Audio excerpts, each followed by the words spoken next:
This is C-SPAN's Afterwards podcast. This week, Senator Raphael Warnock, Democrat from Georgia, discusses his book, A Way Out of No Way. He talks about his life, faith, and journey in politics. You know, that's what I mean when I say a way out of no way. Sure. That the journey, the work that we're trying to do, the progress, it comes in fits and starts. Yeah. The democracy expands and it contracts. But America is a great nation because there always have been people who are willing to lay it all on the line. He's interviewed by Congressman James Clyburn, Democrat from South Carolina, the House Majority Whip.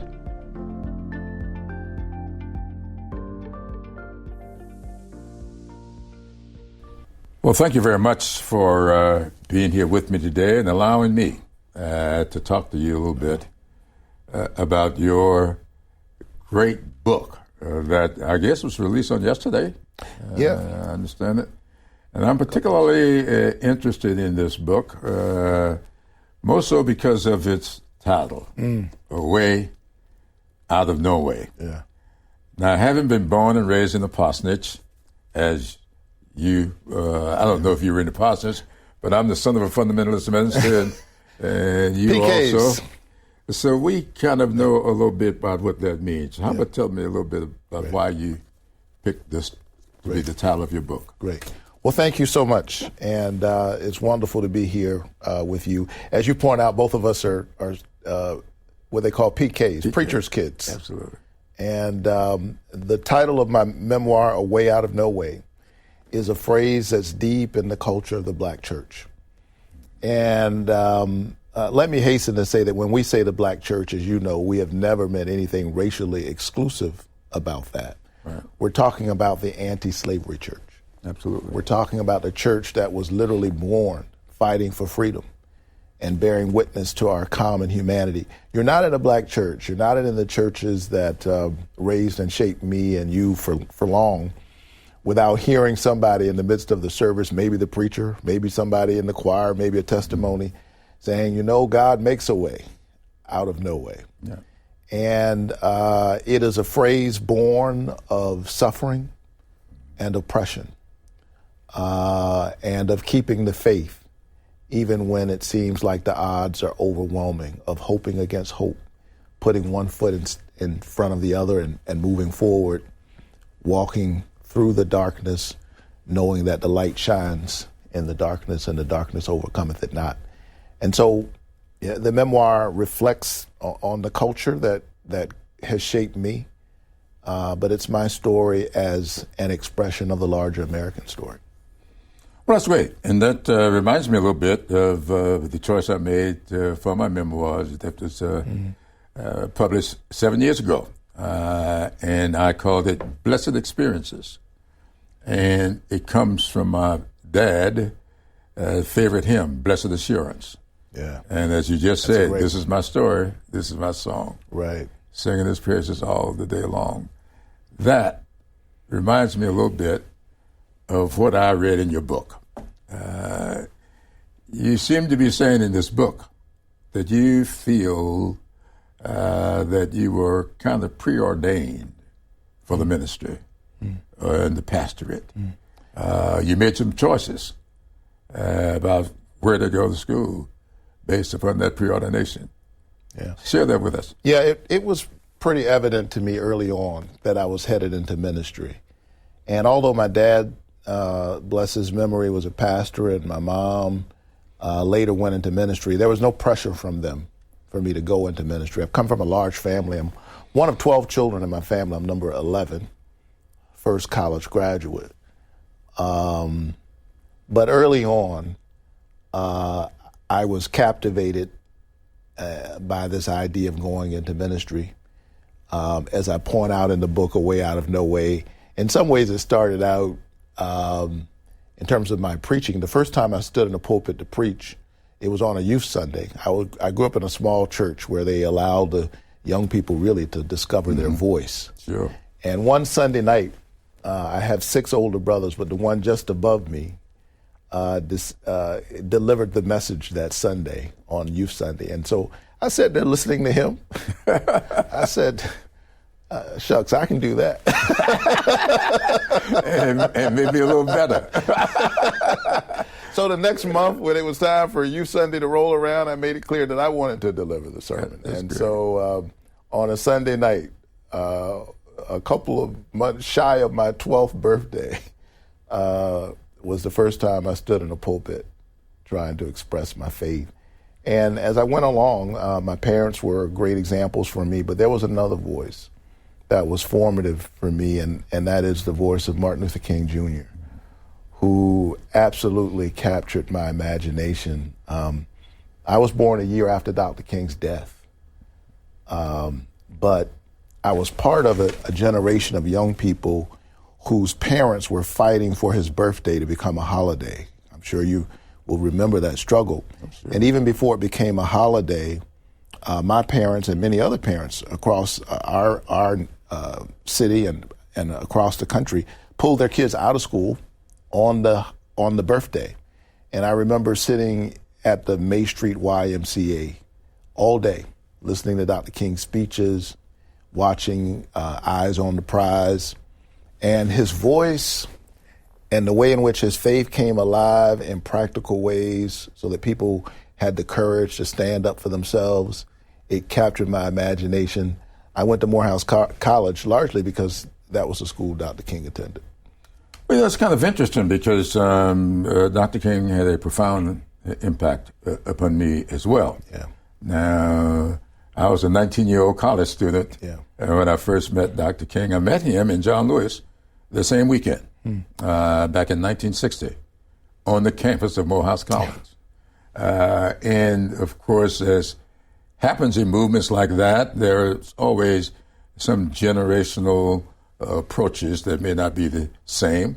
And there was a little disagreement that had cropped up among us students and, of course, SCLC.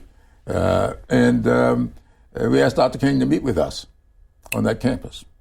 He came to meet with us and agreed that we would get together at 10 o'clock in the evening for about an hour. Were these the SNCC students? Absolutely. I and John Lewis were founding members of SNCC. Yeah. So that meeting, the 10 o'clock meeting for 1 hour, we walked out of there at 4 a.m. the next morning. And I called it my Saul to Paul transformation. Yeah. And so I know it had to be a tremendous impact for you to grow up and go to the same school. Yeah. And then end up standing in his pulpit. Yeah, I just wanted to attend the school that Martin Luther King Jr. attended. And I had no idea that I would later become the pastor of the church and stand in the pulpit where he served alongside his dad from 1960 to 1968. While I was a student at Morehouse College, and I talk about this in the book also, we had an event on campus, and I was president of the students who work in the chapel assistants they were called, at the Martin Luther King Jr. International Chapel on the campus of Morehouse College. We invited some of the public officials in the community to come to this event. The only one who showed up was your friend John Lewis.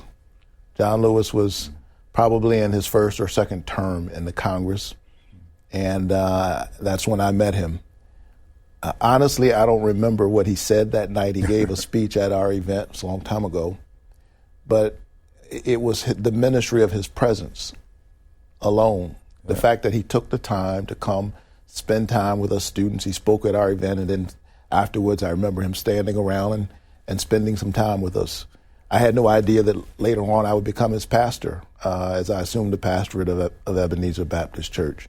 And it is his kind of courage, the courage of a John Lewis and Amelia Boynton. Oh yeah, one of the women. We don't lift up those names nearly enough, but Amelia Boynton was gassed on that same bridge. I later met her. Hosea Williams, of course, crossed that bridge with John Lewis. It is the faith of people like that who really didn't have any reason to believe that they could win. Absolutely. Your generation, there was no. We look back at the civil rights movement, I think, and too often speak about these victories, the passage of the civil rights movement, the voting rights law, fair housing, as if these were inevitable victories. They were improbable, quite improbable. Not just improbable, but one of the things I think is important that you point that out is that for people to understand, it didn't all happen in one fell swoop. Right. When I think about the work trying to get the Civil Rights Act of 1964 passed, and it, as the year said, it passed in 1964. Right. But when it passed, it didn't have voting in it, didn't have housing in it. Right. And really the part dealing with employment discrimination only applied to the private sector. Didn't even apply to the public sector. And so when you look back on that, we got the Civil Rights Act in 64, Voting Rights Act in 65, Fair Housing Law in 68, and it did not apply to the public sector until 72. So over an 8-year period, all of this took place, and people look back on it as if it all happened in one fell swoop. Right.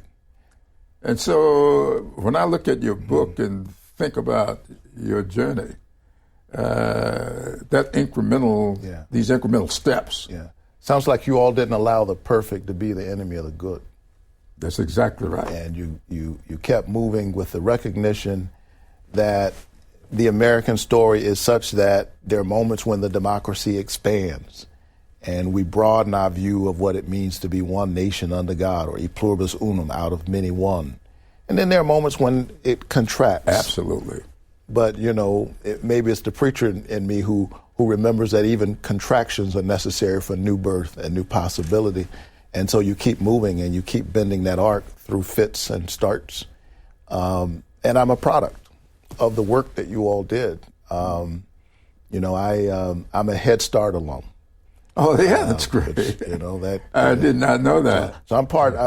Me and Ben Ray Lujan are the two members of what we call the Head Start Caucus of the United States Senate. Well, that's great. That's great. And I'm glad you pointed that out, because when you go back, and a lot of things did not happen back then, but when Lyndon Johnson came with his so-called Great Society program. Yeah. And I don't have to tell you, you a native of Georgia, sure. Me of South Carolina. We know the history of those states, and the fact is that a lot of people talk about, even today, that Lyndon Johnson's Great Society programs failed. Nothing could be further from the truth. The Great Society did not fail. Yeah. And you just mentioned Head Start. Yeah. That was a Great Society program. Yeah. And it's still going on today. Yeah. You and another United States Senator, graduates of that, the new president of South Carolina State, was Head Start's poster child on his 50th anniversary. Right. And now he's president of South Carolina State University. Right. Head Start did not fail. Right. And for folks who may not know, we should point out that Head Start is a program that ensures that poor children have access to learning and literacy in those critical years, when you're 3 and 4 years old, when the brain is literally growing and the neurons are firing, and if you don't engage parts of the brain during that time, the science says that it atrophies. Like, it's really part of how you change the world is you invest in young people, but particularly the very, very young. And so along with my parents, it exposed me to reading and a love for learning. And I like to say to folks all the time when I'm giving speeches, particularly at an audience where there are all of these sophisticated folks who are there, people who have degrees and credentials and position, I hate to share it with you, but as smart as you are, you'll never be as smart as you were when you were 4 years old. That's where the real magic and power can happen. Not that it can't happen in other places, but that's an important place to invest. I'm a Head Start alum. And then in high school, I had a high school principal who invited me to become a part of a program called Upward Bound, which is part of a federal trio programs. It put a poor kid who grew up in public housing on a college campus. And if you can put a kid on a college campus, he or she can imagine themselves there. I spent my summers engaged in academic enrichment and my Saturdays on the campus of Savannah State university. And then when it came time to go to college, we didn't have the money. I often say I went to Morehouse on a full faith scholarship, which means I didn't have enough money for the first semester. But the other part of that story is Pell Grants, low interest student loans. So I sit today in the United States Senate as a senator who knows the difference that good federal public policy can make. You know, you and I have talked about the similarities in our backgrounds, both PKs, both going to what we call HBCUs, historically black colleges and universities. What I did not know is that that TRIO program you just mentioned, Upward Bound, was number one talent search. Number two, Ron McNair. Special Students Concerned program. Yep. Ron McNair was a talent search student. Right. I ran the talent search program in South Carolina. Really? Absolutely. Wow. One of them. I did not know that. I didn't know that you were part of the TRIO program. Yep. But there's a pretty big TRIO caucus in the Congress as well. Right. Especially on the House side. Right. A lot of my colleagues were in one of the TRIO programs, Upward Bound, Special Student Concerns. Right. That's amazing. Right. But it's a testimony to why you are who and what you are. You know the benefit of these kinds of efforts, and that's why you've been so engaged in programs like what can we do about student loan debt, what we can do. For instance, I'm particularly interested in your work on the Senate side because I'm doing a little bit on the House side on putting a ceiling on the cost of insulin and what that means and what the federal government ought to be doing with that. Tell us a little bit about your priorities in the Senate. Well, you know, I've been focused on the work, particularly around health care, long before I even decided I would run for office. My track has been ministry, and my decision to run for the Senate and serve in the Senate is an extension of that work. So I've been fighting for health care for years. And right now I have a bill on the Senate side which would cap the cost of insulin to $35 of out-of-pocket expenses per person. But I want to remind our viewers here today that you're working on getting that passed in the Senate. Oh, absolutely. We have already passed it in the House. I'm just saying. Fair point. And I'm doing everything I can to make sure we do our part. That's great.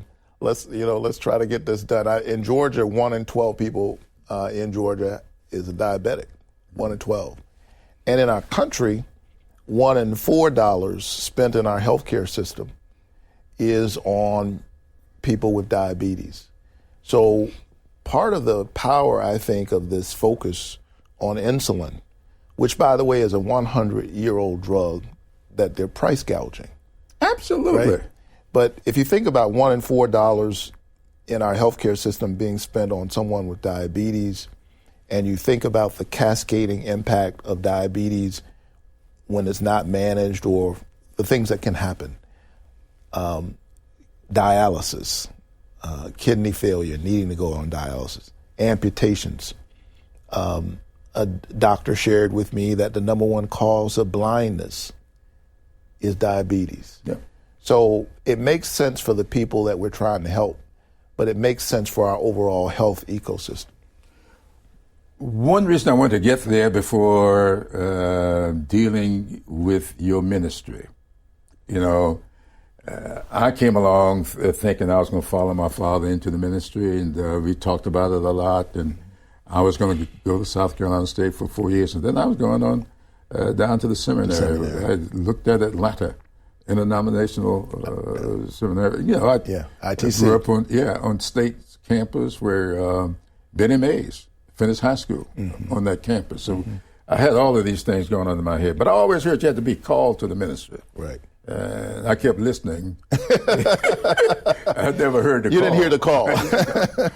So I went over to tell my dad, and my dad said to me, well, son, he said, I suspect the world would much rather see a sermon than to hear one. And that defines what the church, what the black church really means in the black community.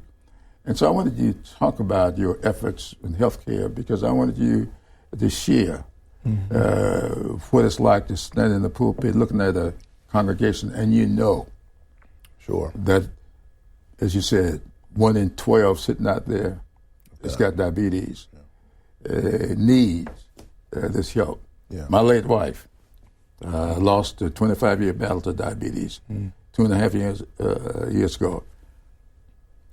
4 shots a day of insulin. Right.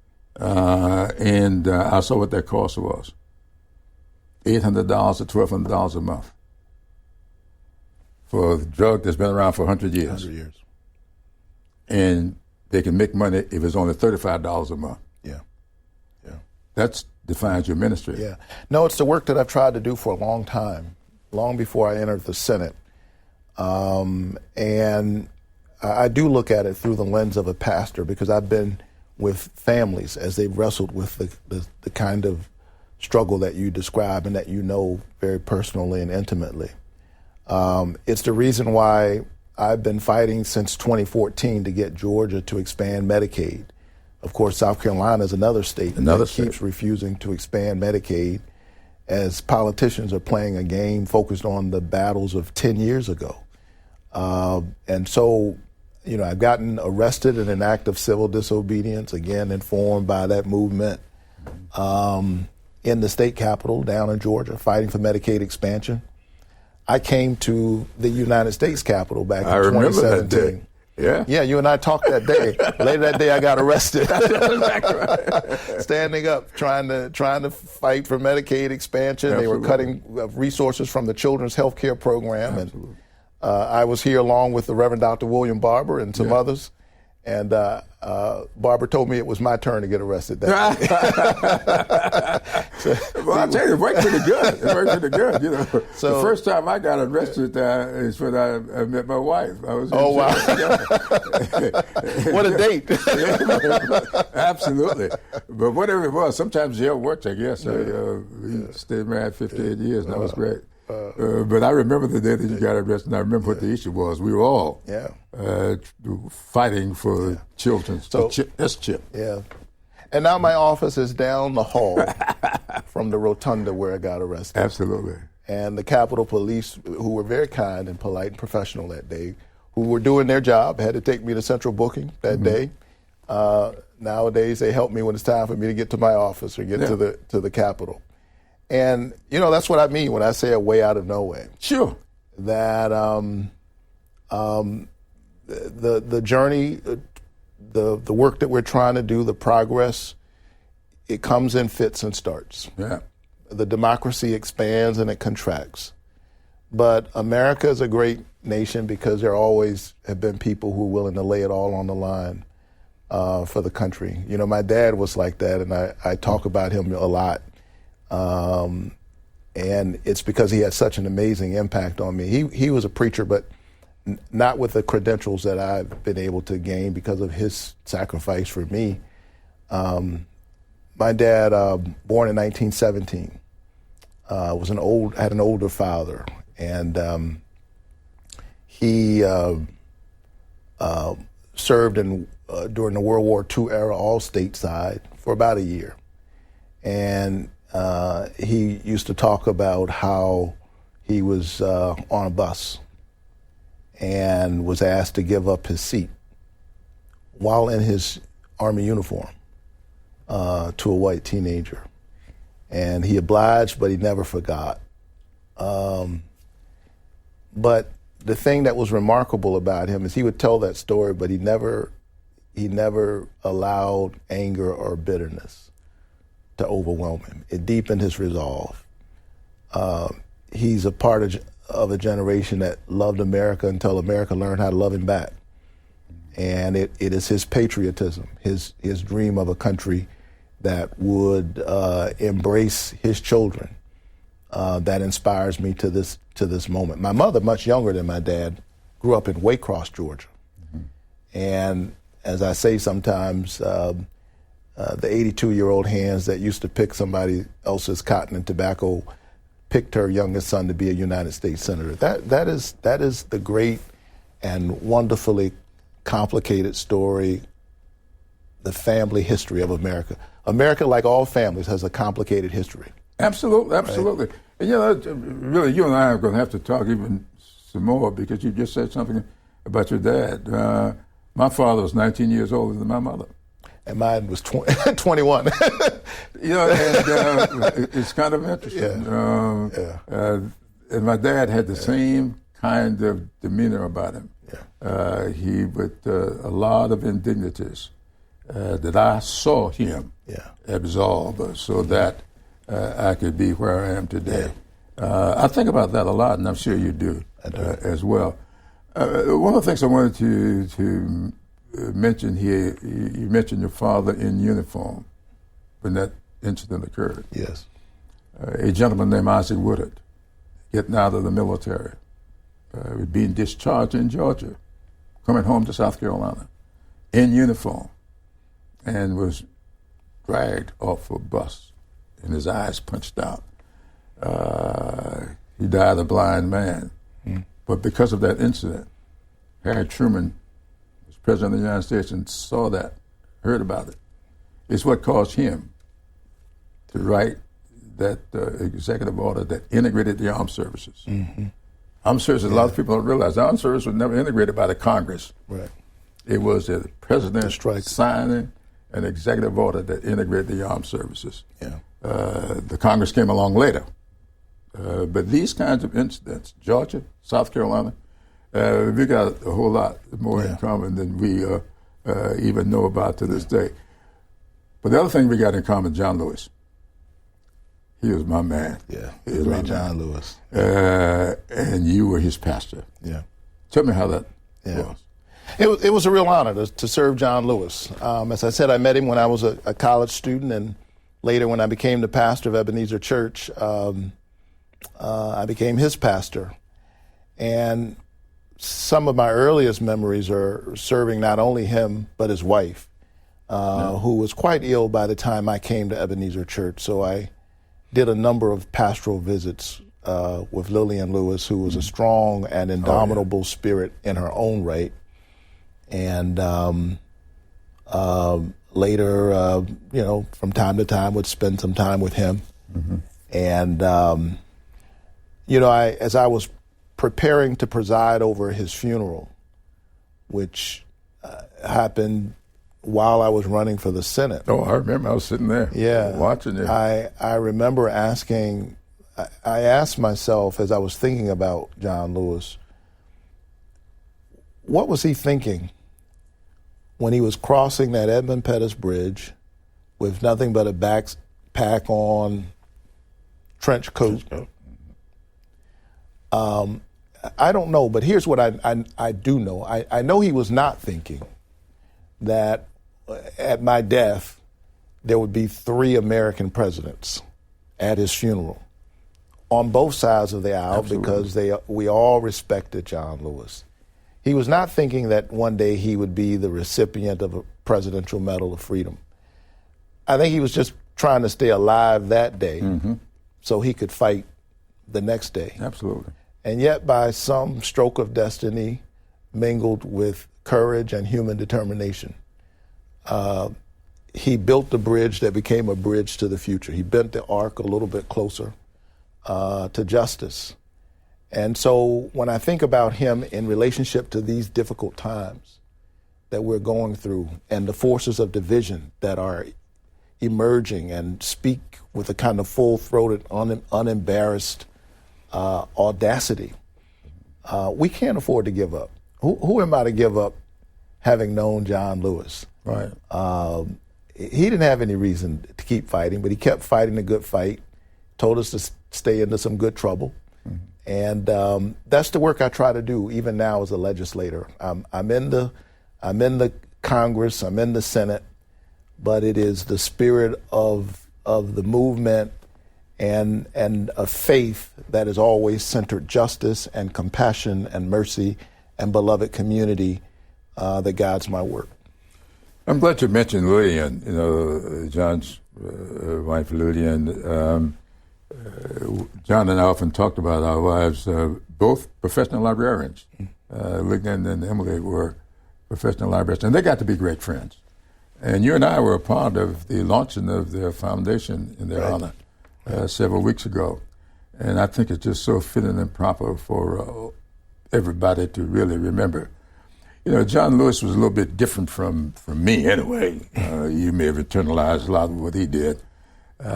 We practice nonviolence. John internalized nonviolence.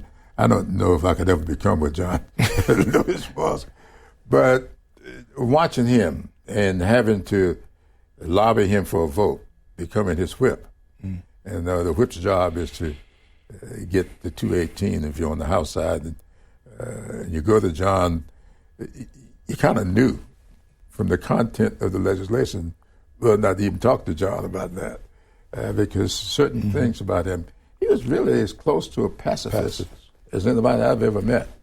And so when it came to war and peace, John was always on the side of peace. I don't think he ever voted for but one defense bill the whole time I served with him, because there was always something there that he thought did not lead to peace.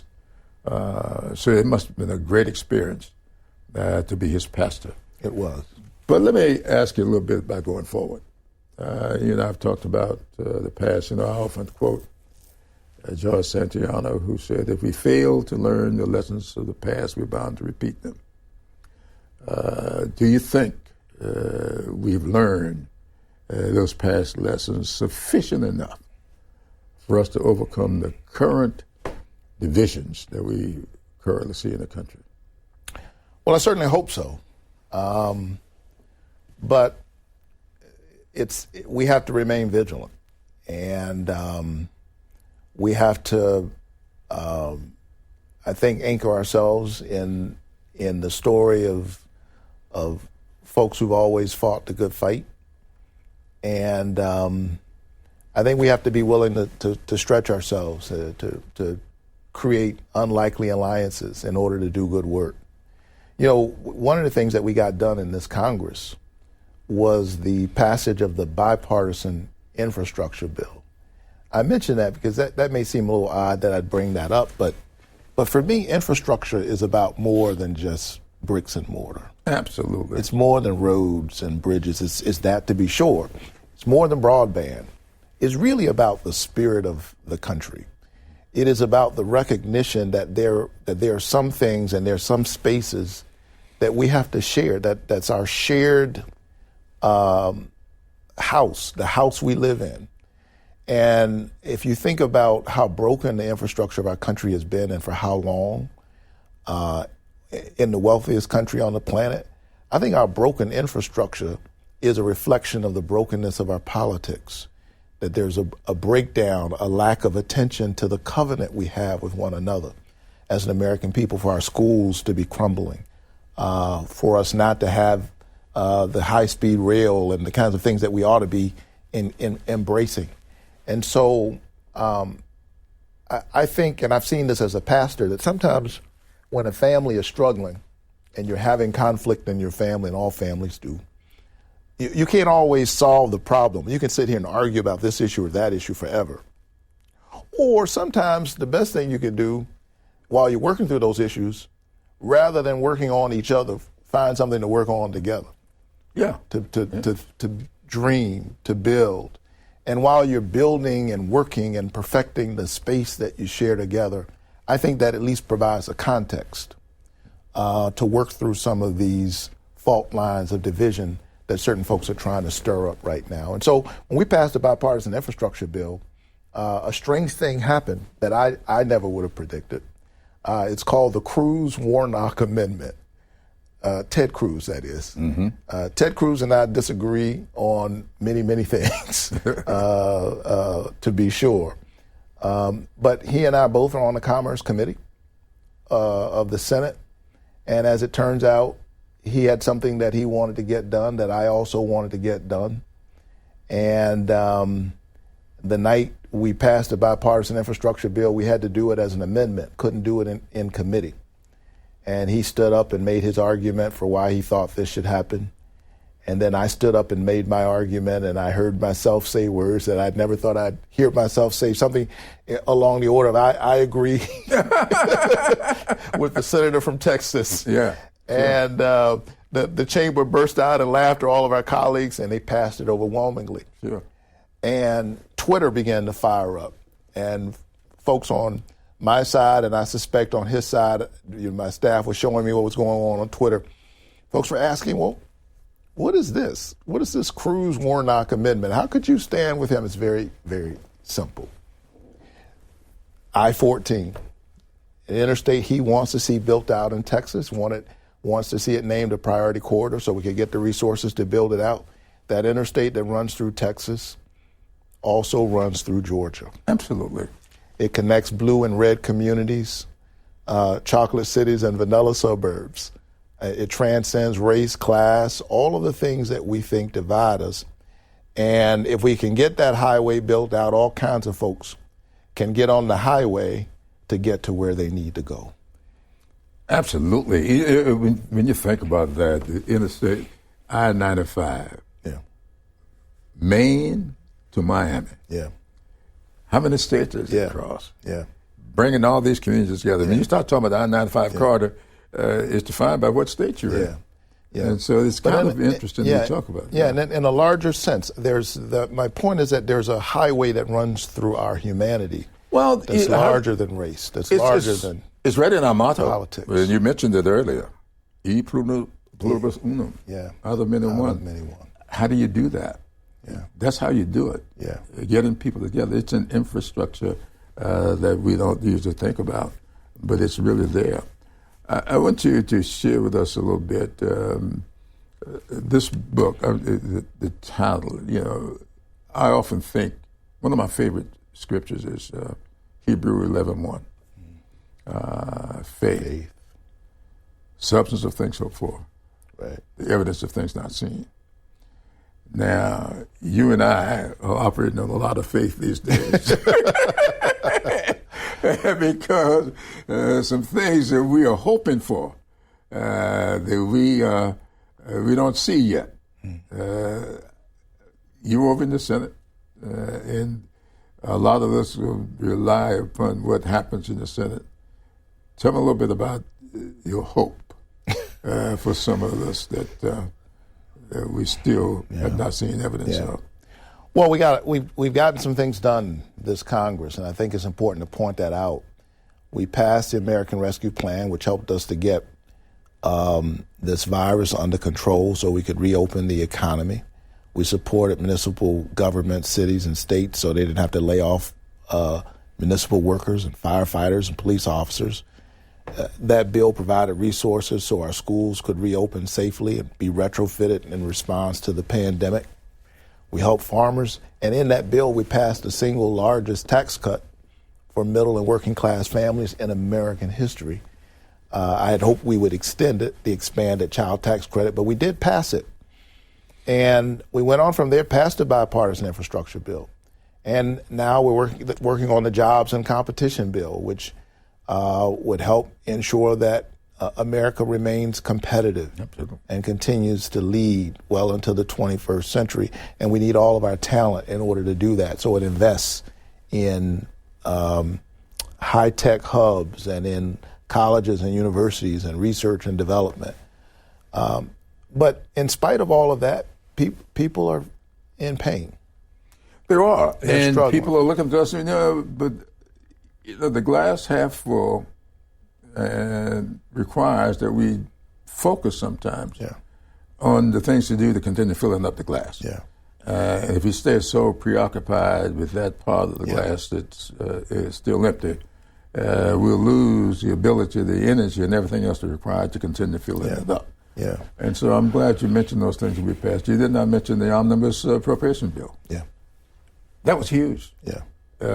One of the earliest times I've seen that happen since I've been here, and a very good time. And we're still working. Yeah. As you mentioned or alluded to, the compete side.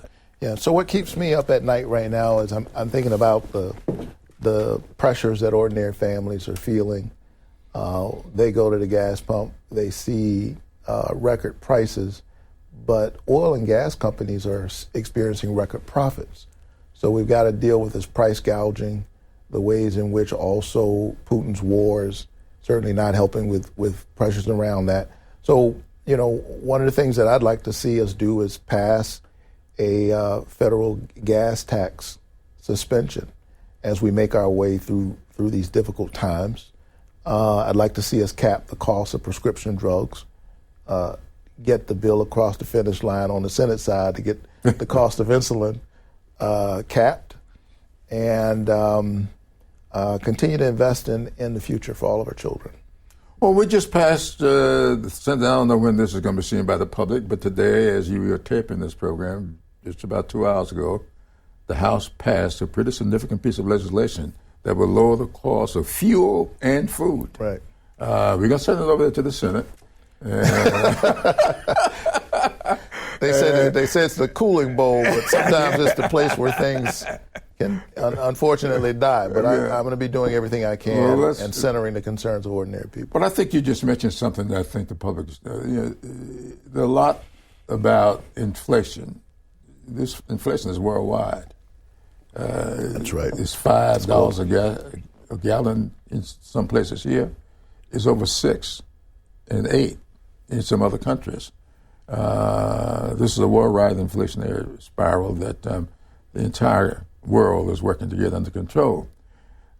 But there are some things that we do have control over, and that is whether or not we will allow the price gouging that's taking place to continue to flourish. Right. And so much of this cost that the public is suffering through got nothing to do with this administration or any other Congress. Yeah.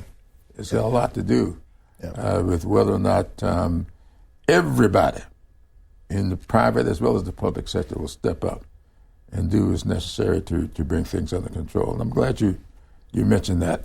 But we came here to talk about your book. We've gotten away from it, but A Way Out of Nowhere. That's what all this is about. Absolutely. This has been my life's work. Absolutely. And your life's work. Absolutely. And I'm deeply honored to be able to do it on behalf of the people of Georgia. Well, let's talk about a little bit going forward.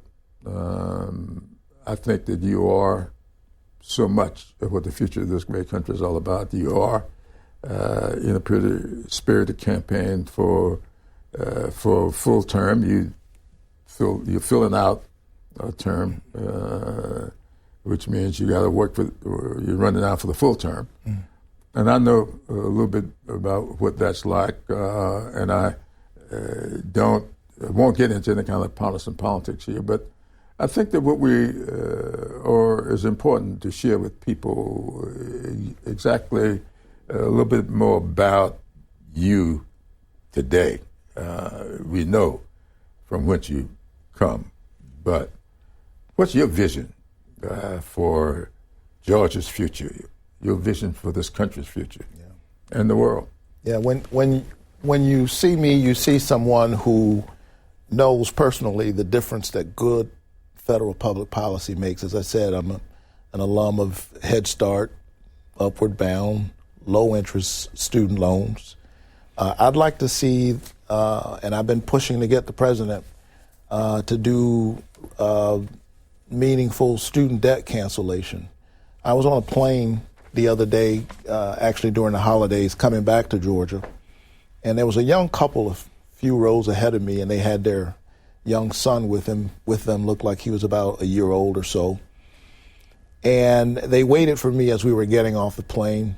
First, they asked for my autograph, which is still a strange thing to me. You know, I don't think about myself in those terms. Mm-hmm. And then the mother handed me an airline ticket, and she had written a note on it. And she said, "We're big supporters of yours. We're glad you won, and I only have one ask." She said, "Could you please do something about student debt?"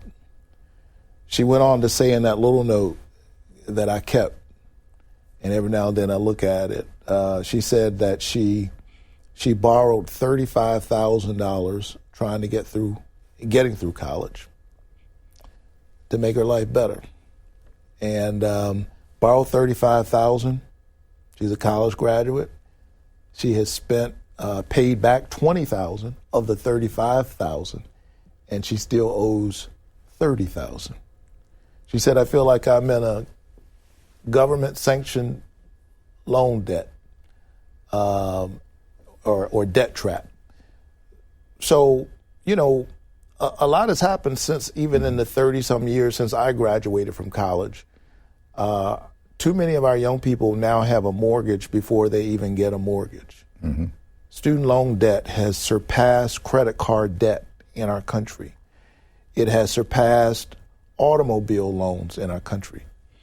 That has huge implications. When young people in their 20s and 30s and 40s are weighed down with that kind of debt, it makes it very difficult to buy a home. You're not very likely to start a business because you're shackled by this thing. So we've got to get control over the cost of college, which has outpaced inflation significantly for a long time now. And we've got to deal with the fact that over the last 30 years or so, state governments have shifted this burden of getting a college education to families, and they're borrowing this money. And so there are larger structural issues that need to be addressed, to be sure.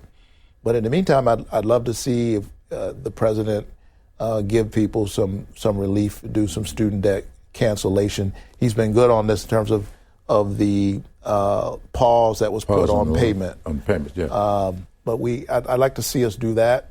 I'd like to see us cap the cost of prescription drugs, cap the cost of insulin. And I'd like to see us invest in the future, which is what this jobs and competition bill that we're working on right now is all about. And that's another thing I want us to begin thinking about, and I'll just raise it here today because of the history of it. I'm surprised at the number of people who don't realize this. I think that what's really, really important going forward is this thing we call Social Security. Yeah.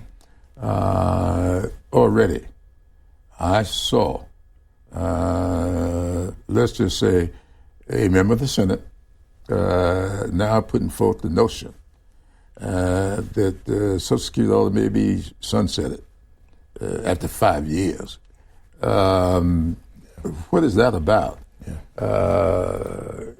I think few people realize that when Social Security first came online back in 1935, it did not cover people who worked on farm workers. It did not cover domestic workers. And 65% of black people in this country are in those two fields of employment. So Social Security didn't even apply to them. Now, over time, we've brought all these people under Social Security. Now you hear and talk about maybe Social Security is not a good thing. I'm sure that is something we need to start a discussion about. What do we need to do to show up and make Social Security a thing that would be guaranteed for the future of our children, our grandchildren? Because a lot of people work in jobs that will not allow them to have 501, whatever we call it, not 501, whatever we call these things that I don't know a whole lot about. I'm not a stock market person. I just kind of look for my Social Security other retirement to take care of me. But Social Security, I think, has got to be a big thing we got to start thinking about. Yeah, well, we have to honor our mother and our father. Absolutely. The scripture says so that our days will be long upon the earth. And we've got to protect our seniors. And we also have to honor the pact that we have with our veterans. Absolutely. Georgia's a big veteran state. 1 in 10 people in our state is attached in some way to the military. And we have seen a new generation of veterans, post-9/11 veterans, who have been exposed, who've had toxic exposure in Afghanistan, in Iraq, in other places, and they've had a hard time getting the benefits that they need as a result of their service. So they literally go abroad, fight for us, and then come back home and have to fight with us to get the health benefits that they deserve. So I'm glad that we have now moved forward with honoring our pact across the finish line, and that's going to make a huge difference for about 3.5 million veterans. Absolutely. We owe it to the veterans. We owe it to our seniors. People living in their golden years ought to be free of some of the anxieties that they're currently carrying. And I do know that it may be important for us to stay focused on making a way out of no way, but sometimes you got to have time for that. And a lot of our elders don't have the time that you and I have. Well, maybe I don't have the time that you got. You're looking pretty good, sir. I feel okay, but the fact remains, I know that there's so much that needs to be done. And once again, I think the scripture says, we call the elderly because... Old man, I call you. A young man, I call you because you're strong. The old, I call you because you know the way. You know the way. Yeah. And so there's got to be this kind of a balance, I think, going forward. Those who know the way have got to be able to rely upon those of you who are much stronger, and those of you who are so strong should benefit from those who may know the way. But all that is what this book is all about. All that is what living your faith is all about. I say all the time, faith means so much. Yeah. Not just in the black church, but it means so much in the American way. Sure. That's what the democracy is all about. Right. Having faith in each other, dependent upon each other to keep this country strong, leaving it better than what we found it. These things are so important. Yeah. Yeah. And they aren't just slogans. They are what we should be doing for our children and our grandchildren.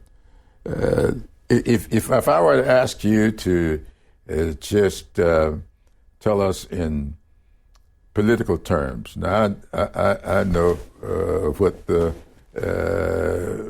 future holds.